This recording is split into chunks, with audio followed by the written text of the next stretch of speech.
Dr. Sebutindahire yokurabura uko bwabire nagamba n'abeja barukushoma ubushahari Mbarara University of Science and Technology abetabira omushomo gutebekanisibwa hansi ya UCOBS project y'omurundi gwa kana.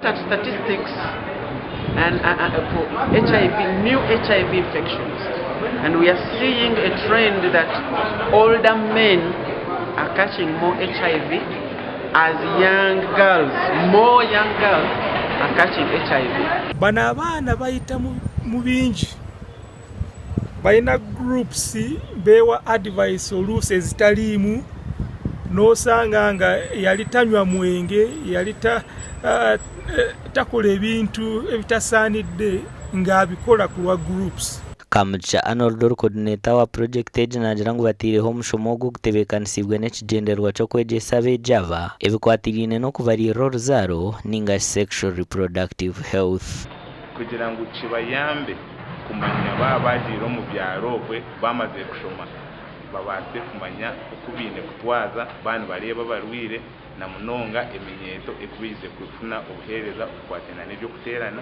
Atandika tulina abaana 15, 15, but now as I talk, the last month we've seen up to around 300 plus adolescents. Kamugisha nagira ngu nibazagumizamu nibakora okutendeka oku buri mwaka. Amakuru aga gashakwa Abdulkalim Sengendo.